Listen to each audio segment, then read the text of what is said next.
Salut à tous, on se retrouve aujourd'hui donc pour la deuxième partie de cette vidéo produit terminé. Si vous avez raté la première, je vous remets donc la vidéo dans le petit qui se trouve juste ici ou juste ici, je ne me souviens jamais. Et c'est parti, on commence tout de suite, comme ça on perd pas de temps, avec une crème donc qu'on a terminée, que mon fils a terminé à la maison. Donc je vous avais déjà dit, j'ai un fils donc qui a une peau qui est quand même assez atopique, à tendance eczémateuse. Et je sais qu'il y a une crème qui fait quand même des merveilles sur la peau.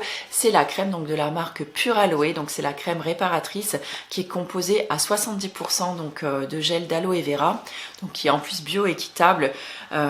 C'est une crème donc en plus de fabrication française puisque Pure Aloe est implantée donc dans le sud à Man en Provence. Donc c'est une crème que j'ai beaucoup aimée parce que moi aussi je l'utilise de temps en temps et que mon fils a beaucoup apprécié. Et donc vous voyez, on a même donc coupé le tube pour aller vraiment prélever donc jusqu'au max. Donc là il y a vraiment plus rien dedans, hein. on voit vraiment le bout.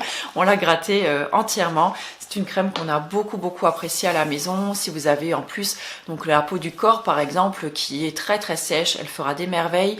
Tout comme pour les mains par exemple. Et si vous avez également une peau atopique au niveau du visage, elle vous conviendra très bien. La seule chose que je peux déplorer, moi c'est un petit peu le tube puisque j'essaye un petit peu de réduire ma consommation de plastique. Mais voilà, cette crème est vraiment très bien. Donc je pense que je continuerai quand même à l'acheter. J'ai utilisé également, donc c'est vraiment sans transition hein, là-dessus, donc les petites granulés, donc la belle bouse qu'on avait reçue dans la box Les Shops Végétales. Donc là j'ai tout simplement agrémenté les petits pots de fleurs que j'ai donc à la maison avec chacun, je leur ai mis quelques granules donc et j'ai arrosé. Donc ça leur fait un petit engrais de temps en temps, ça leur fait pas de mal.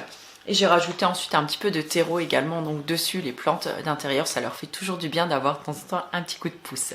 J'ai terminé cette crème pour les mains donc de la marque Mademoiselle Bio, donc c'est une crème nourrissante pour les mains, beurre de mangue sauvage, huile d'abricot et karité. Alors, elle était très bien, on va dire, en termes d'action, c'est-à-dire qu'elle nourrit très bien les mains, elle les laisse douces, elle m'a pas laissé de film gras dessus, donc pour ça c'est plutôt cool.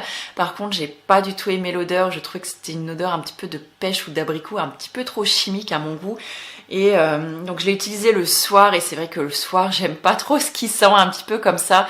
Mais bon voilà, je l'ai utilisé, je l'avais et je sais pas du tout où je l'ai reçu, je ne me rappelle pas. Est-ce que c'était suite à une très ancienne commande peut-être que j'avais passée ou est-ce que je l'avais reçu dans une box? Très sincèrement je ne me rappelle plus. En tout cas c'est pas un produit que je rachèterai, encore une fois donc le tube plastique et puis l'odeur que j'ai pas du tout appréciée. J'ai terminé le gel donc d'aloe vera donc de la marque Bioflore, je vous l'avais présenté il y a pas très longtemps. Je l'avais présenté également dans ma routine cheveux, ça y est, voilà, il est terminé. Donc j'ai maintenant acheté donc le gros flacon en 250 ml. Donc ça c'était un 100 ml. C'est dommage, je trouve que le gros flacon soit pas également donc en flacon airless, mais en pompe toute simple. Bon, ça reste pratique, mais c'est vrai que moi j'apprécie tout particulièrement les flacons airless. Donc celui-ci, pas de panique, je vais pas le jeter parce que moi j'adore les flacons comme ça en version pompe. Je trouve que c'est hyper pratique. Je pense que je vais le réutiliser pour je ne sais pas quoi d'autre. Mais en tout cas, peut-être justement pour mon après-shampoing dont je vous avais parlé dans ma vidéo routine cheveux, peut-être que je pourrais le mettre à l'intérieur, il sera vraiment bien à l'abri du coup et très facile du coup de le mettre dans ma douche également. Donc ça, c'est plutôt une bonne chose. Et je vous ai dit que j'essaierai en tout cas donc de faire ensuite du gel de lin pour mes cheveux. Dites-moi si vous avez déjà utilisé du gel de lin et si vous l'utilisez aussi sur le visage, je serais curieuse d'avoir votre avis là-dessus. J'ai terminé ma petite cure donc de Floradix Fer et Plantes, on va y arriver aujourd'hui. C'est une cure que j'adore faire au moins une fois par an. Vous le savez, je vous en avais parlé, je sais plus dans quelle vidéo. C'était peut-être aussi dans ma vidéo achat et découverte, je pense. Je crois que je vous avais dit beaucoup de choses dans cette vidéo d'ailleurs, comme d'ailleurs dans la plupart de mes vidéos aussi, puisque vous le savez que je parle beaucoup maintenant. En tout cas, voilà, c'est une de mes cures préférées au niveau du fer. Ça me remonte vraiment mon taux de ferritine. C'est super important. En 3 mois en général, j'arrive à gagner jusqu'à 3 points de ferritine, ce qui est un truc quand même assez dingue. bien sûr combiné à une alimentation saine et équilibrée, mais c'est vraiment un petit coup de boost si vous avez des périodes de fatigue ou si vous manquez de fer. C'est vraiment une cure que je vous recommande. En plus, je la trouve vraiment très agréable à boire, donc ce qui ne gâche rien. J'ai terminé aussi mon petit flacon donc de chez Oden. Donc c'était le sérum vitaminé. Donc c'est en fait un petit mélange d'huile. Je pourrais plus vous dire lesquels. En plus tout s'est effacé sur le flacon. Je voulais également présenter dans ma vidéo routine visage. Je ne sais pas si elle sera déjà en ligne au moment où je vous présente donc cette vidéo là. En tout cas, j'ai adoré l'utiliser. Il était très agréable. Je trouvais qu'il avait une petite odeur de cerise. En tout cas, tout du moins une odeur, on va dire, de fruits. Peut-être que c'est l'argousier aussi qui lui donnait cette odeur, je ne sais pas. En tout cas, j'ai beaucoup apprécié. C'est pas un sérum que j'utiliserai sur toute l'année parce que c'est quand même un sérum qui est assez riche, je trouve, et qui est un petit peu onéreux également. Mais c'est un produit français, donc c'est plutôt sympathique. La marque Oden, c'est une très belle marque aussi.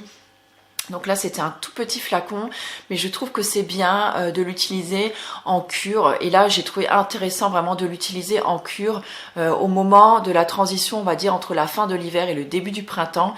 Ça booste vraiment un petit peu la peau et c'est vraiment plutôt sympathique et c'est un excellent produit. Mon mari a terminé un déodorant, donc le Fleury de chez Clémence et Vivien.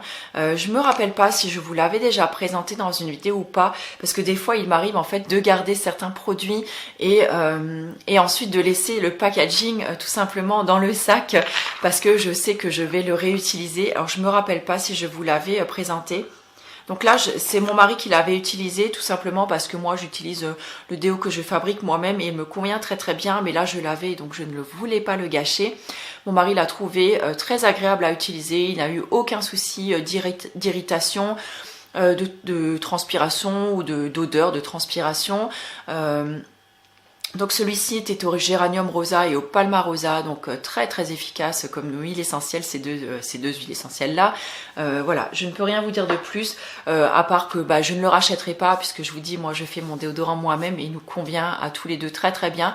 Sinon mon mari utilise souvent plutôt un roll-on, parce que souvent les hommes ont peut-être un petit peu moins de plaisir. Moi, je ne vais pas dire en même temps que voilà, ça me fait un grand kiff de m'appliquer le déodorant sous les aisselles, on va pas aller jusque là non plus. Mais c'est vrai que quand on a des poils sous les aisselles, peut-être que c'est un petit peu moins agréable de venir appliquer directement en fait le déo sous les aisselles. Et c'est vrai que mon mari aime beaucoup en fait le roll-on que j'achète chez DM. Mais c'est vrai que là, ça fait une éternité que je suis pas allée chez DM. Donc en général, quand j'y vais, je lui en prends tout de suite 3-4 flacons d'avance parce qu'il est vraiment pas cher. Il doit être à moins de 3 €. Et il lui convient très très bien. Et voilà, donc nous on continue comme ça à la maison. Et en plus le roll-on est dans un packaging en verre. Donc voilà, on peut quand même assez plus facilement le recycler. Est-ce que c'était français cette phrase? Je ne suis pas sûre. Mais je pense que vous aurez quand même compris ce que je voulais vous dire.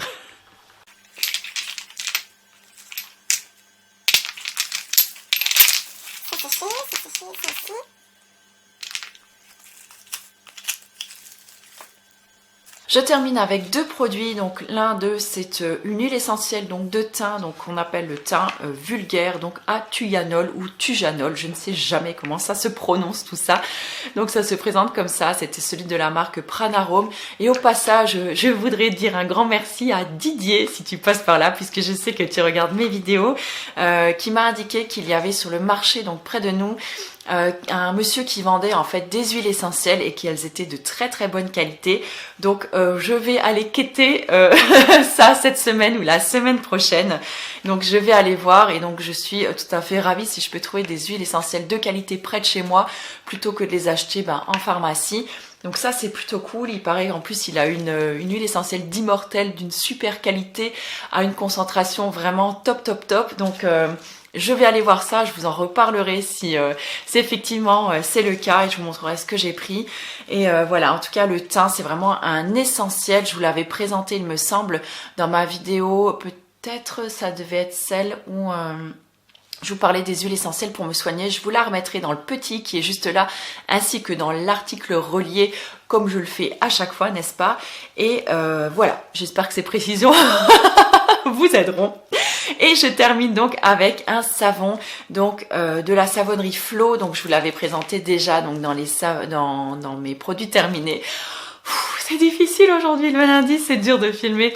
Dans mes produits terminés donc de la première partie, j'y arrivais dans la première partie de mes produits terminés. On va y arriver Delphine, on va y arriver. Donc celui-ci c'était un savon donc au miel, donc un savon naturel donc sans parfum. Donc de la savonnerie Flow, il me semble que je vous l'avais dit, donc ça se présente comme ça. On a beaucoup aimé l'utiliser, C'était un savon donc qui sentait vraiment très très bon, l'odeur de miel était super agréable, il est super doux pour la peau. Franchement, je suis hyper conquise par ces savons-là. Voilà, je pense que j'ai terminé, je refarfouille, mais je crois que le reste c'était vraiment en fait simplement des flaconnages que j'avais gardés et que voilà, que je compte recycler. Sur ce, je vous embrasse très très fort, je vous souhaite une très belle journée, je vais y arriver, c'est la fin, et je vous dis à tout bientôt dans une nouvelle vidéo. Ciao.